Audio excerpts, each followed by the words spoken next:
Bonjour Alexandre, voilà. Bonjour. Voilà, vous connaissez Alexandre Jardin, vous avez lu ses livres. Et Magnifique. Et tu veux ma carte de visite aussi? non, j'ai pris la carte de votre trésorier parce que, à côté de ma vie d'écrivain, je fais comme vous, je gouverne. C'est-à-dire que vous gouvernez vous-même, Ouais. ce qui est prudent, de se débrouiller soi-même. Et à côté de ma vie d'écrivain, je mène une politique du livre pour que les Français lisent. Et j'ai compris deux choses sur le financement des programmes que je développe. C'est l'énorme importance des arrondis en caisse. Quand je dis énorme, c'est énorme. Aujourd'hui, quand on fait des campagnes d'arrondis en caisse chez Cultura, par exemple, pour le programme Lire et faire lire, à peu près une campagne de 15 jours rapporte 300 000 euros. Si on fait ça 3 fois par an, il y a à peu près 1 million en plus. Et Cultura n'est pas un très très gros réseau. Donc j'ai pris la carte de votre trésorier et je pense qu'on va brancher votre action sur des arrondis en caisse, sur des réseaux beaucoup plus puissants. Aujourd'hui, dans nos finances à nous, les arrondis en caisse, cumulés sur plusieurs marques, ça représente 8 fois ce que le ministère de l'Éducation nous donne. Donc, première direction. Deuxième direction que j'ai appris à l'usage, les entreprises, on peut leur demander de l'argent, mais on peut également leur demander leur puissance marketing. Et ça va bien au-delà du mécénat de compétences. Je vais vous donner un chiffre. On est arrivé à convaincre McDonald's dans les Happy Meal. Aujourd'hui, quand les enfants achètent un menu enfant, ils ont le choix entre un livre et un petit jouet en plastique absurde. En 5 ans, on a distribué 70 millions de livres. 70 millions. Donc, si on utilise la puissance marketing et qu'on se faufile dans la force commerciale, on peut distribuer de l'information, on peut distribuer des objets. C'est une autre manière de coopérer avec le monde économique, mais qui est un accélérateur foudroyant. Le chiffre est hallucinant, 70 millions d'exemplaires d'albums jeunesse. Donc, je vais discuter de ça aussi. Eh ben, voilà. Je vous reconnais bien, puisqu'on s'était rencontrés, et je vous avais demandé si vous vouliez bien être notre parrain représentant, et vous m'aviez dit, mais vous correspondez tout à fait à ce qu'est l'esprit des gens que je rencontre, c'est-à-dire vous êtes des acteurs.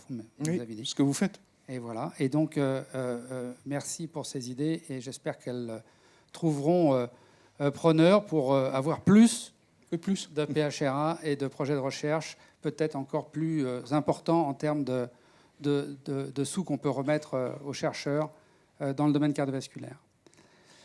Donc, cette année, on a 400 000 euros qui ont été mis sur la table pour un projet de recherche cardiovasculaire. Une fois de plus, c'est la 3e année de suite.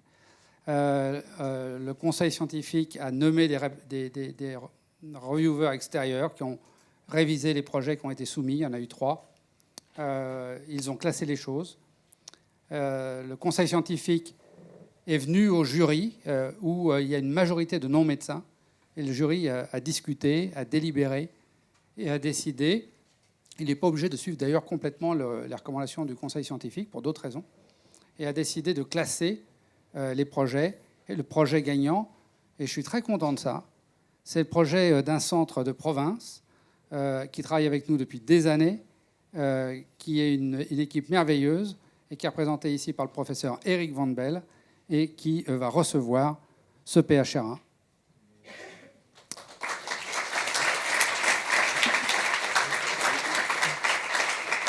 Voilà. Dis-nous ce que tu vas faire avec cet argent. Et déjà, donc effectivement, je représente un jeune collaborateur, puisque en fait le projet, c'est aussi l'idée d'un jeune collaborateur. Vous connaissez tous, vous avez tous entendu parler du TAVI, c'est-à-dire le remplacement de la valve aortique chez les patients qui ont une sténose de cette valve, qui ont une technique maintenant qui est de plus en plus fréquemment utilisée chez les patients qui ont une maladie de la valve aortique. Et il reste une situation qui est une situation difficile de prise en charge de patients qui ont une sténose aortique, c'est les patients qui ont à la fois une sténose aortique et une défaillance cardiaque aiguë. C'est une modalité de présentation de la maladie qui reste rare.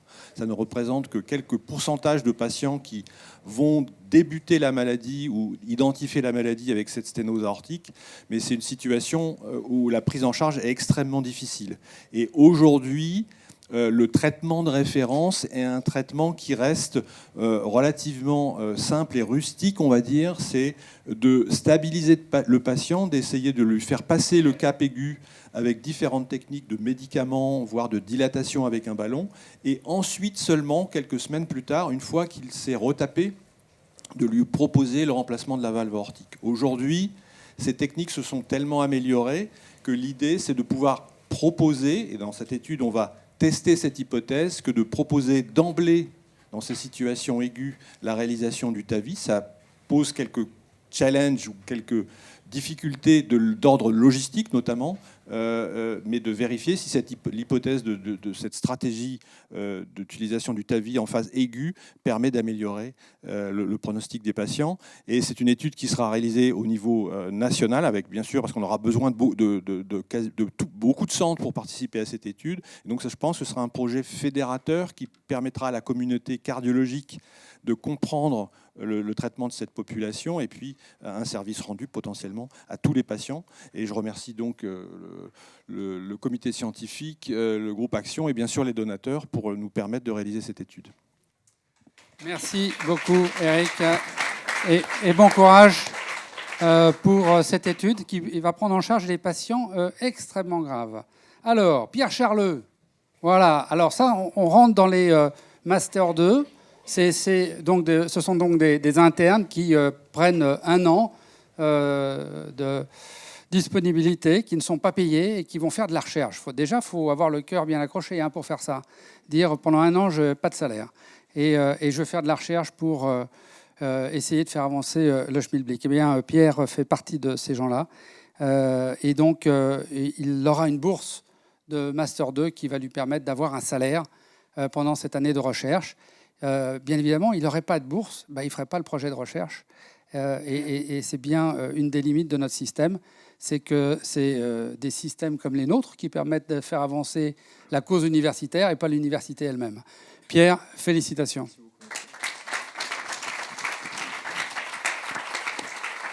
On va avancer. Merci Pierre. Allez, on continue. Gabriel Chevreau, et donc deuxième Master 2 qui a été accepté par le jury. Et donc, là aussi, 25 000 € pour passer une année en dehors des responsabilités des internes et faire ton activité de recherche. Je suis très heureux qu'on puisse faire ça pour toi. Bravo à lui. Parfait. Et Alexandre Srour, je ne sais pas s'il est là. Oui, il est là, je le vois. Et donc, Alexandre est le troisième. On a pu remettre 3 bourses. Et donc, ces 3 jeunes gens vont pendant un an travailler. Et on postera sur le site Internet les projets de recherche qu'ils vont couvrir pendant cette année. Et donc, si vous êtes intéressés, retenez leur visage, allez voir leurs projets. Et on vous donnera des nouvelles à la prochaine réunion du même type qu'on fera l'année prochaine. Alexandre, bravo.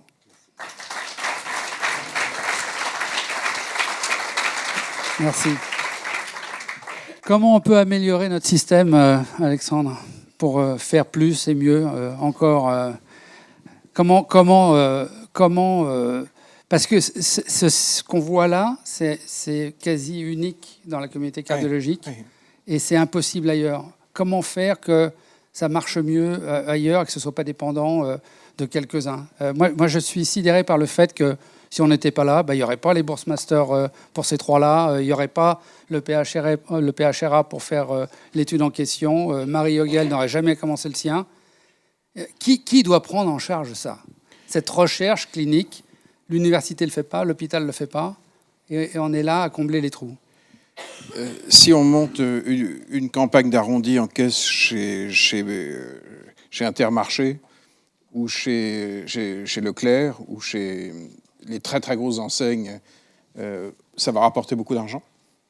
Je vais vous appeler demain. On va aller voir ces gens que je connais. Je pense qu'il faut être extrêmement créatif. Et surtout mettre en place des campagnes récurrentes.